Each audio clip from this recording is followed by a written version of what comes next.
Hi everybody, I'm Steve, and last week I posted a poll on the community page of this channel, and I asked the question to all of you who wanted to respond: did you downsize to a smaller home when you retired, or do you plan to once you do retire? I know not all of you are retired yet. I have to say that after looking at the results of the poll, I was kind of confused and definitely surprised. I thought that the results would have been exactly the opposite of what they were. And I'll share those with you in a minute, but first I want to tell you about our experience with downsizing, and then I also want to read some of the comments. Quite a few of you also left comments in the comments section of that poll. So one of the reasons I posted that poll and asked that question was because we did downsize when we retired. We were planning ahead of time. We downsized about 10 years before retiring. We knew we would be retiring. So when we were in our 50s, we were living in Orange County, California, just about 5-6 miles away from the beach. Fantastic location. We had a townhome, 3-bedroom, 2.5-bathroom townhome, and we loved everything about it, except whenever we talked about retirement, we knew we would probably have to move because all of the bedrooms were upstairs, and even the downstairs bathroom was just a half bath. So the 2 full bathrooms were upstairs, and the downstairs bathroom was just a guest bathroom, a half bathroom, no shower or bathtub. And I guess at that point we'd had enough family members who had had issues, and we'd known enough people who had had issues after they had retired where they physically weren't able to climb upstairs, or for whatever reason they were no longer able to go upstairs to a bedroom or a bathroom. And so at that point we said, if we ever do move, we definitely want a single-story home if possible, or if we decide on a 2-story home, because we loved our 2-story home. It was really nice. So we thought if our next home was still a 2-story home, the one thing it had to have was a full bedroom downstairs and a full bathroom. Because then we figured at least that way, if you couldn't use the upstairs bedrooms, you'd have them for guests or whatever, and you'd still have a bedroom downstairs. And we just didn't have that, and there was no way to add a full bath or a bedroom downstairs in this townhouse. And then just kind of by accident, I guess it was actually 21 years ago, it was not on my 50th birthday, but the year I was turning 50, I happened to come down here to Palm Springs, somewhere I'd loved my entire life. I always wanted to live here in Palm Springs. We love the beach, but I also love Palm Springs. Those have always been my 2 favorite places. And I came down here for a weekend, and to make a long story short, I just happened to see some new homes that were being built, stopped in at the model homes, and the prices were outstanding. I mean, this was 21 years ago. The prices were so low, especially compared to the beach where we lived. I got home, and Jim wasn't able to go with me that weekend. He was working. And I told him about these houses here in Palm Springs. I said, why don't we go out next weekend and look at them together? I think you might like them. And even if you don't want to live out there full time, we could always just buy one as a rental property, as an investment, rent it out. They were so cheap, we figured we would cover our mortgage and have a really nice investment. We could sell it, down the road and use the money for our retirement. Well, he agreed. He really wasn't a desert person and couldn't imagine ever living in the desert in Palm Springs. But the following weekend, we came down here, toured the model homes, and signed a contract that weekend. And the house wasn't even built. It took about a year, 9 months to a year before it was actually built. I think I actually turned 50 at the same time the home was completed. Yeah, that was 20 years ago, and I'm 70 years old now. It seems like yesterday, but anyway, so this was a single-story home, 3 bedrooms, 2 bathrooms, everything we wanted in a retirement home. It actually was probably a little bit larger than the townhome. Townhome was fairly large. I think maybe the townhome was 1,500 square feet, and the home we bought here was 1,650 square feet, I think. Perfect size, huge yard. We had a pool put in while the home was being built, so huge yard, beautiful pool, beautiful desert views. But between the time the home was being built and then completed, we'd come down to Palm Springs many times to watch the home being built, which was a lot of fun, and stayed down here a lot. And Jim finally had a chance to spend more time here in the desert and fell in love with Palm Springs and said, why don't we just move to Palm Springs and live there full time? I said, that's fine by me. That's great. So that's what we did. And we kept our our beach townhouse for quite a few years and rented that out instead while we were living down here. We were lucky enough to get jobs here, and we knew this is where we would retire just because we had a single-story home, and it was a perfect retirement home. The only problem was after about 3 years, we realized the back of our home, there was nothing behind except desert. It was just open desert, and anybody or anything could just jump right over the fence. So it didn't feel real secure. Once we were here for a while, we realized that at 50, we were fine with it. It wasn't a big deal. But we were thinking, how are we going to feel when we're 65 and 70, or maybe if we live to be 80 or 90, and we're living in this area that's maybe not the nicest part of Palm Springs. Who knows what's going to be built behind the home, if anything.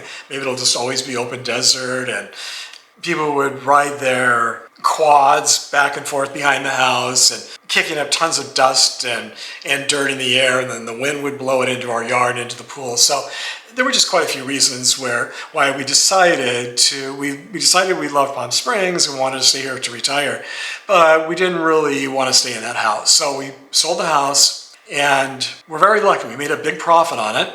It was, the timing was great, but we had a really hard time finding anything else that was for sale. We did find a house that we really liked, this house here, but it was only a 2-bedroom, 2-bathroom. And the yard was much smaller, which all of those things we thought, well, this is actually a good thing. This home is only 1,250 square feet. Jim does all the cleaning, and he hates to clean, but he's sort of a clean freak, even more than me. And he does all the cleaning, and he was like, the smaller the house, the better, the less I have to clean. We were thinking about utilities. The smaller the house, the less the utilities would be. If we ever needed to put on a new roof or paint or any of the major things that you have to do with a house, those would all be a lot less expensive with a smaller house. And the yard was still large enough that we could put in a nice sized pool. So all we really needed for sure was at least 1 bedroom downstairs. So we had 2 nice bedrooms, 2 full bathrooms, fireplace, as you can see. That was kind of a requirement.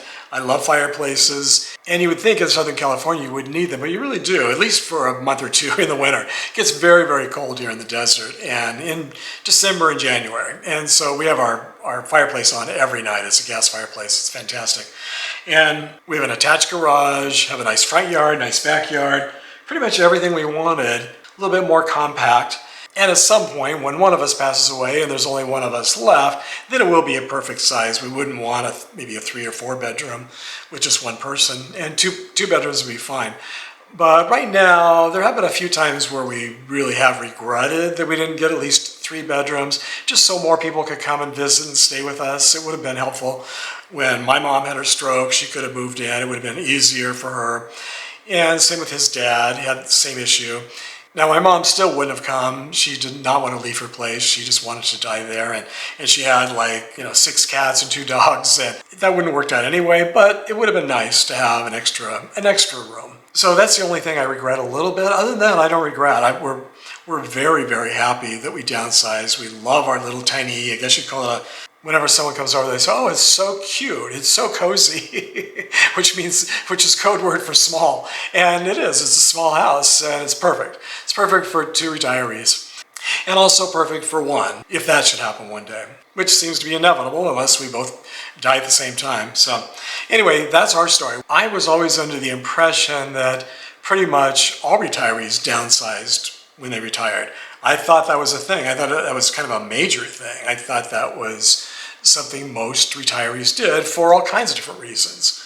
Maybe for a similar reason to ours, or maybe different reasons, but apparently I was really wrong, because the poll numbers, at least as far as the subscribers and viewers who watch this channel, it's anecdotal, it's not scientific or anything. Only a few hundred of you took the poll, but only 38% of you said yes, you downsized.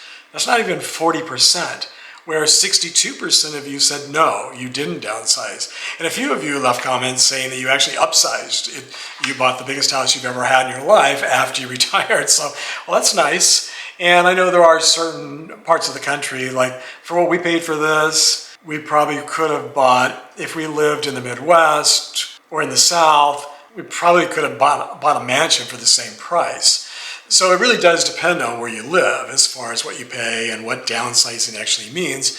Now, Jim, still, even if we could have purchased a 5-bedroom or a 10-bedroom home with 10 bathrooms for the same price that we paid for this, Jim never would have gone for that. So are you also surprised that 62% of the subscribers and viewers who took this poll said they haven't downsized, that they didn't downsize, and don't plan to downsize? I really thought those numbers would have been flipped. I would have thought that it would be, actually I thought it would be probably more like 80% of retirees downsizing. I was really way off, since not even 40% of the viewers of this channel have downsized. Kind of interesting, but I'm glad we downsized. We're happy. We could definitely afford to buy a much larger home. We could have upsized, but for all those reasons I mentioned, that just wasn't something that was desirable to us. We've always lived below our means, and we've always preferred smaller homes to larger homes. So it wasn't that difficult for us to downsize a little bit from what we already had, which wasn't that large to begin with. So let me read some of the comments that you left about why you decided to downsize, or you decided not to downsize, or from those of you who actually upsized and moved into a much larger home. And thank you to all of you who took the time to leave these comments. They're very interesting. Stephen Daniel says, bought my home 25 years ago, paid cash, retired with no debts, living the dream, took a lot of work and planning, didn't just happen. That's awesome. Congratulations, Stephen. Sounds like he really planned ahead. But he didn't say if he upsized or downsized or whatever. Linda N9NS says, my house is paid off and I like my nice peaceful area. I have pets, so it works out. And when family is over, there is room. Country living for years now. I enjoy seeing the deer coming through my yard. I have a deer crossing sign in my long driveway. They walk right across it. That sounds really nice. Of course, she didn't say if she downsized or not. I guess not.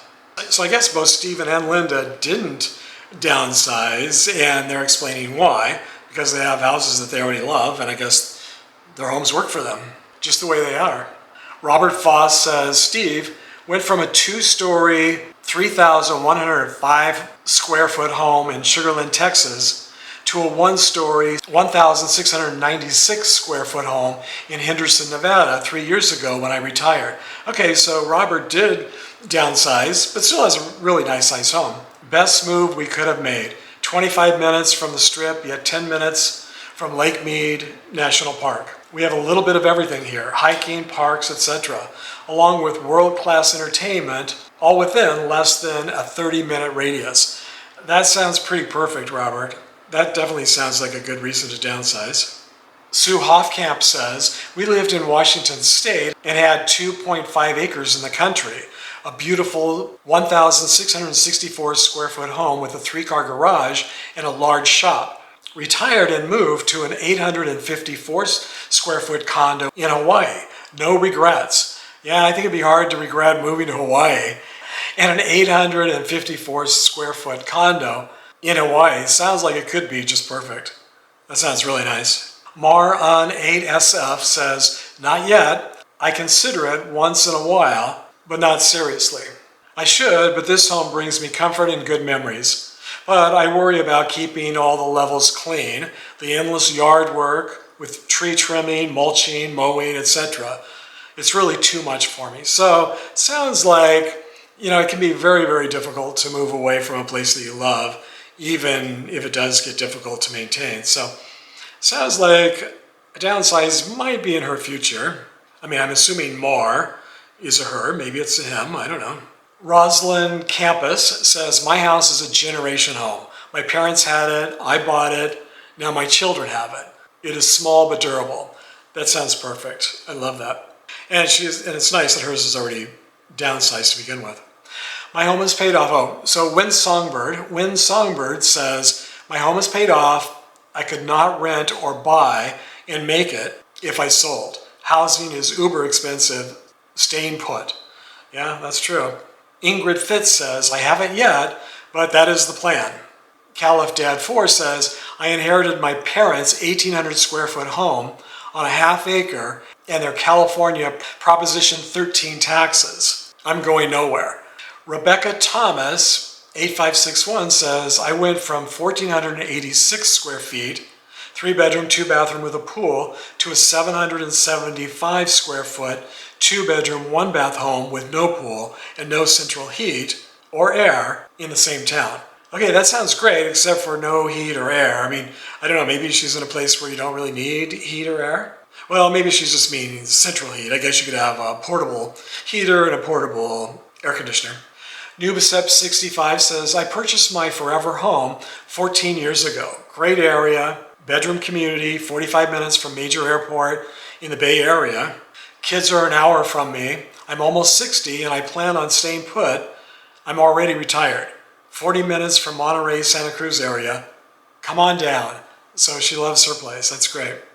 Mr. K, 2491 says, we went from a 3,000 square foot Los Angeles home to a 4,500 square foot home in the mountains 10 minutes up the Rockies from Boulder, Colorado. For the rare occasion that we are snowed in, we have plenty of space to relax in without feeling trapped. Mainly bought it for family to visit. That's nice. So Mr. K upsized. Quite a bit, actually. One otter lover says, about 2 years after I retired, along with not being called back to work after the pandemic, my husband had already retired after being out of work since 2008. We were living in a 1,200 square foot, 2-bedroom with a bonus room condo in Glendale. Our landlord, a very generous woman who rented to us at a significantly low rate for the area, died suddenly. After a year, her family wanted to sell her assets.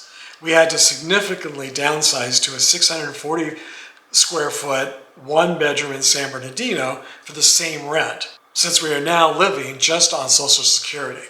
Well, hopefully it's a nice place. Even though it's smaller, hopefully it's a nice place in a nice neighborhood, and that's awesome that you can support yourself on Social Security. So, there's pluses and minuses, I guess, to everything. Dorthrow Walker says, does a 32 foot fifth wheel count? I think it sure does. That's definitely downsizing, and in a really fun way where you can just move your house wherever you want. If you don't like your neighbors, you just move. So yeah, I know there are a lot of people these days who are living the RV lifestyle, and that sounds fantastic. Sometimes I think if that's something Jim would have considered, I would have liked to have done that, but he would never, ever have even considered that. But yeah, I could definitely live in an RV. Maybe not now, it's 70, and maybe, as you get older, maybe it gets to be a little bit more difficult, but, when I was in my 50s and 60s, yeah, definitely could have done that, would have enjoyed it. Carla Jacobson, 6821, says, we went from 3,000 square feet to 1,700 square feet. We had my parents live with us at the time. After my mom passed, we moved to Knoxville and reduced to 1,700 square feet. When we move to the desert, I hope we go even less. Laugh out loud, so much to take care of, and less land. We're on 1.5 acres right now. I'll be happy with a small yard. I totally agree. It's really nice to have a large yard, but it's also a lot of work. And, if you plan ahead, once you're in your 70s and 80s and maybe 90s, you might not enjoy the yard work as much as you used to. Billy Kay says, I bought bigger so visiting family could stay at the house instead of a hotel. That's really nice. I mean, it's nice to be able to do that if you don't mind cleaning and the extra expenses of a larger house. Marlene Pearson, 3936 says, not leaving here. They will be taking me out in a body bag. Okay, so Marlene definitely loves her house. Tartan Texans 007 says, we're in the process of planning our smaller retirement home. We currently live in a 3-story, 5,500 square foot home on a lake. It started to get costly for maintenance and taxes. We bought a 2-acre lot of land a few years ago to build a 1-story home. We are looking to build around 3,000 square feet, which is still huge, but a lot smaller than what they have now. So not small, but a lot smaller. We will also be able to build a barn and a workshop that can store our RV. This will also save us storage fees, which are going through the roof. Once we sell our current house, we should be able to build and have no mortgage. That's awesome. Sounds like a great plan. And yeah, downsizing, I guess, is all relative, right? I mean, 3,000 square foot home, that's 2.5 times the size of our house, but still downsizing for them. So yeah, it's all relative. Vaughn B, 7260 says, our home is a modest size, so we will stay here for a while. Eventually, we want to downsize to a townhouse so we can travel more and worry less about an empty house. Yeah, that's a huge plus. You can just lock it and leave it and not have to think about it, usually with most condos and townhomes. Ken X says, our retirement home is the biggest we've ever had. 4 beds, 3 baths, 4-car garage, parking, and a private pool on the Gold Coast in Australia. That sounds awesome. You know, if you can do it and you don't mind the extra expense and the cleaning, why not? You know, why not enjoy it if you've got it? Edward Wayne's Finto, the rest of his name is cut off. The wife and I live in a 1-bedroom. It's in the Cherry Hill Village area in London, Ontario, which has emphasis on senior living and those with disabilities. We are in a good place. That's awesome. Maria Day 712 says, we actually bought a mobile home. It's in a nice woodsy area, quiet, and the neighbors are nice. It's bigger than the last apartment we had. That sounds perfect. Todd Tropical says, we have what I'd guess I would call a normal-sized house, about 1,200 square feet on 1/4 acre. I actually like the extra space, as our old place in Tampa was really tiny. At least here, we can host guests if they come visit. That's nice. And I know Todd has his own channel. He has a gardening a YouTube channel, and he has a very nice front yard and backyard where he grows lots of beautiful tropical plants. So check out his channel if you haven't already. That's Todd's Tropicals. And you can see at least the outside of his house. Robin Cook 4349 says no, but I would like to. Downsize, I guess she means. Ellen Sipple 8413 says, our home is a ranch style and close to shopping and the hospital. I do hope to make improvements to our current home, like a walk-in shower, bring the washer and dryer upstairs, and use materials on the outside of our home that allow easier upkeep. Okay, so that's nice. So yeah, sometimes you can just stay where you are and just remodel and fix it up a little bit the way you want. Debbie Bowen 3990 says, it was pretty damn small already, less than 1,000 square feet. Okay, so she's already downsized. Rayanne 1202 says, yes, we did, but now need to move to get another bedroom because granddaughters stay over a lot. I want them to have space they know is theirs. We will also move closer to them. I also want my mom to see them as much as possible and for them to spend a lot of time with her. She has Alzheimer's and is obviously happiest around them. So that's nice. So they downsized and now they're upsizing a little bit after reevaluating the downsizing. So I'm sure that happens. Inez Situ 7291 says, my home has little monetary value. However, if I were to move, I would have nowhere else to go. My neighbors abandoned their houses. Over time, their homes were knocked down. I'm still here in Detroit. I will die in my home, and my son will also die here, as my husband's parents did. So they passed it on from generation to generation too, which is nice. Galaxy Has Yellow Teeth says, hi Steve, we've lived in the same house for 34 years here in the San Joaquin Valley. Boring, but affordable. Yeah, sometimes affordable is boring, but it kind of beats the alternative, right? So as always, thanks for joining me today. If you like this video, please give it a thumbs up. And if you haven't yet subscribed, I hope you consider doing that. And I hope to see you all on the next video.